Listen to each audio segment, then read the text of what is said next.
Programa Fala Doutor. Apoio Grupo Ressonar. Cuidar além da imagem.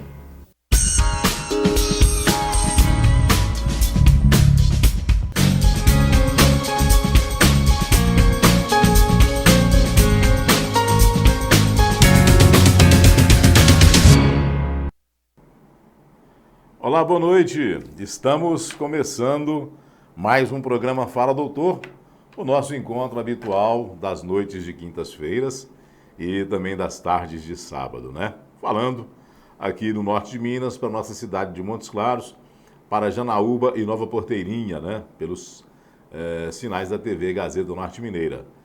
Para o mundo, através do Facebook e também do nosso portal, tá? Da Rede Gazeta de Comunicação.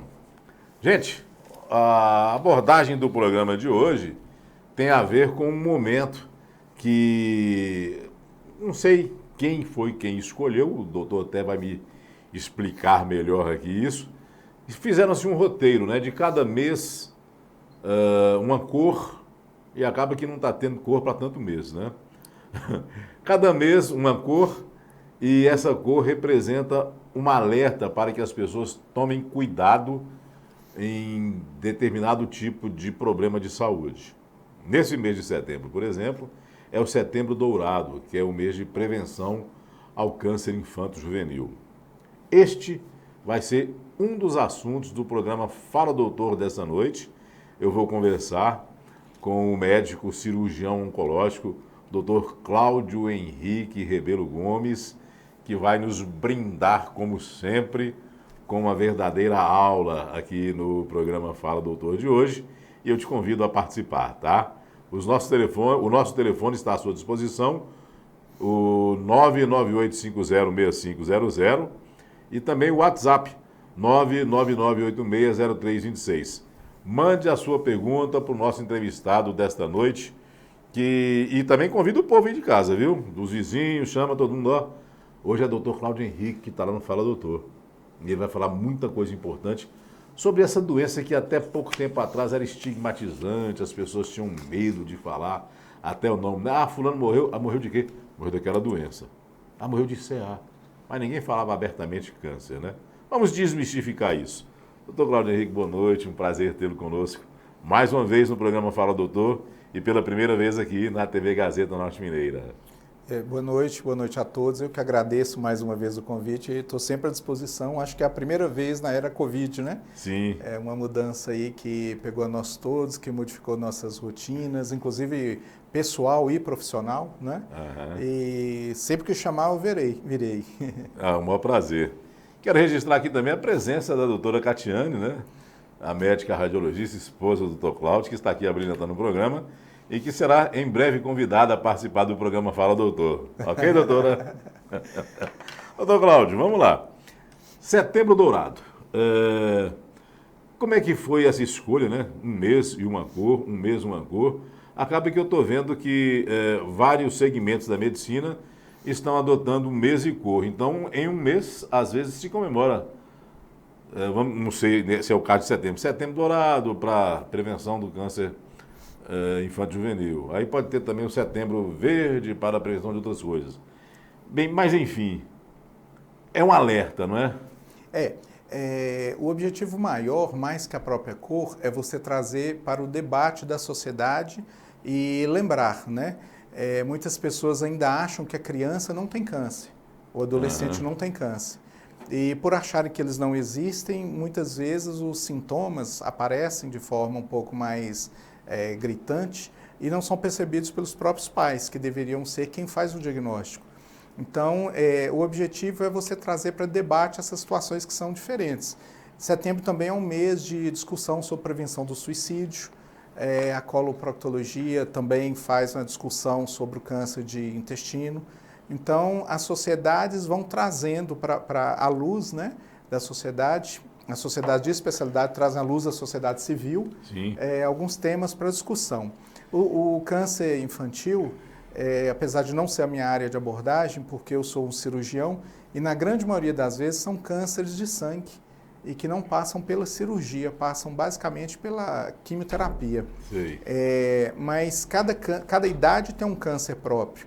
Não existe o câncer que pode acontecer só no adulto, por exemplo. Às vezes alguém comenta assim, nossa, mas ele é tão novinho para ter um câncer. Não, esse câncer é típico dessa idade. E esse câncer só aparece nessa idade. Então é bom que isso seja discutido para que a gente entenda que criança sim pode ter câncer, adolescente pode ter câncer, é um câncer típico da faixa etária dela e a gente deve perceber para poder levar ao médico de forma mais precoce. Ô, doutor Cláudio, eu às vezes até eu achei interessante um vendedor de carro em determinado ambiente, uma pessoa querendo não fazer a prevenção do seu veículo, não, a prevenção, essa manutenção é cara, ele falou, moço, menino também adoece. Falando em comparação a um carro novo, né? Uma criança. Quer dizer, então, que o câncer infantil geralmente é mais no sangue. Sim, existem os cânceres infantis sólidos, né? Por exemplo, o de rim. A criança tem um tumor típico do rim. Só acontece nessa idade. Mas a grande maioria está relacionado com as leucemias, os linfomas, que são doenças do sangue.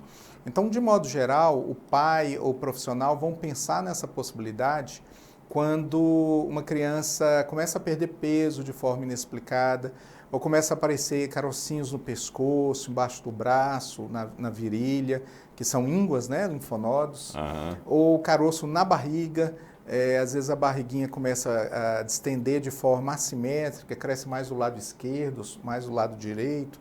Isso tudo chama muita atenção. Existe também o câncer nos olhos. É muito comum, né, aquele branco da fotografia. Se o branco for assimétrico, chama atenção para a gente também que algo pode estar errado, né? São coisas aparentemente simples, mas que devem levar a criança ou adolescente ao médico. Não quer dizer que seja câncer. Podem ser várias doenças, mas também pode ser câncer. Doutor, tempos de Covid, o senhor falou que houve uma mudança radical, e foi mesmo, né, no comportamento da sociedade, de uma forma geral, ampla, né? Muita coisa que veio, modificou e vai ficar, no comportamento principalmente, mas o estrago, pode-se assim dizer, na área da saúde foi muito grande, né? Não apenas em relação à Covid, mas as pessoas com medo de Covid, pelo que a gente ficou sabendo aí, deixaram de fazer exames, deixaram de fazer tratamentos preventivos. Na área da oncologia ocorreu isso também? Ou o medo do câncer é maior do que o do Covid? Não, ocorreu sim. Infelizmente, o Covid ele parou o país, parou o mundo, né? Como um todo, e parou os hospitais também. Então, o hospital não tinha vaga em aberto de modo geral. Você chegava no hospital, o hospital sempre estava cheio. E foi necessário abrir vagas para os pacientes com Covid, e essas vagas não existiam. Então, deixaram de acontecer vários procedimentos, seja internações clínicas, procedimentos cirúrgicos, que, entre aspas, eram menos urgentes. Por exemplo, pedra na vesícula, uma hérnia, coisas assim. Só que com a evolução da Covid naquele período mais crítico, onde faltava drogas para manter o paciente no respirador, e o anestésico cirúrgico e as drogas que mantêm o paciente em ventilação mecânica, né, no respirador, são as mesmas, isso fez com que até as cirurgias importantes fossem canceladas. Então, cirurgias de câncer foram adiadas, cirurgias de câncer deixaram de acontecer. E num determinado momento, que graças a Deus já está longe da gente, a gente teve que fazer opções em oferecer para o paciente um tratamento não adequado ou não era o melhor, era a segunda opção, mas era o único que se tinha. Então, por exemplo, um paciente que deveria ser operado e não receber a quimioterapia naquele momento. A opção foi dar quimioterapia. E os pacientes todos foram orientados, mas não existia uma opção naquele momento. Então, nós passamos por um período muito crítico, que felizmente já ficou para trás, as cirurgias já estão acontecendo normalmente. E existe outra dificuldade, que aquele paciente que mora no interior, ele precisa do transporte público para chegar em Montes Claros para fazer sua consulta, para fazer seu exame. Se a oncologia já foi prejudicada, imagina quando você ainda não sabe que tem um câncer e que tem que se deslocar num transporte público para chegar em Montes Claros, para fazer uma endoscopia, uma colonoscopia, uma tomografia. Você nem tem o diagnóstico ainda, então você não era prioridade no sistema e nem você sabia a gravidade do que tinha, né? Isso fez, infelizmente, com que muitos chegassem para a gente com um câncer mais avançado. Muitos perderam a possibilidade de cura porque o tempo passou um pouquinho do momento ideal. Agora, doutor, e a vacina, o paciente oncológico, eu acho que o câncer é uma comorbidade, né? Sem sombra de dúvida. Ele pôde tomar a vacina de forma normal ou tinha restrições ou ele não podia tomar a vacina? Não, o paciente oncológico ele entra em vários momentos diferentes. Por exemplo, aquele que tem o diagnóstico, mas está bem, é um paciente. Aquele que perdeu muito peso, que não consegue se alimentar, ou que está fazendo quimioterapia, é um outro paciente. Aquele que tem uma baixa de imunidade decorrente da quimioterapia ou de complicações da doença, é um terceiro paciente. Então, de modo geral, o objetivo é vacinar todo mundo, que todos que possam ter acesso, que se vacinassem. E nós fizemos vários relatórios colocando sim o paciente oncológico como um portador de comorbidade grave e que precisava se vacinar, né? Mas aquelas situações em que eu estou fazendo quimioterapia hoje, que eu estou passando por uma cirurgia com a perda de peso importante, quer dizer, meu organismo está sofrendo. Para aquele paciente, talvez a vacina não tenha efeito nesse momento. Então, existem pouquíssimas restrições. A regra, a princípio, é vacinar todos quanto possível. E hoje a gente está por questão de faixa etária, né?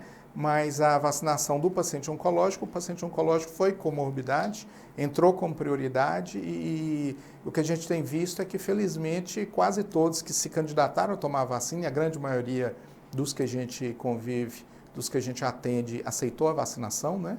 Eles receberam. Sim. Agora, tem ainda aqueles que falam, eu não vou tomar a vacina não, senão eu preciso tratar do câncer, ou a vacina é perigosa.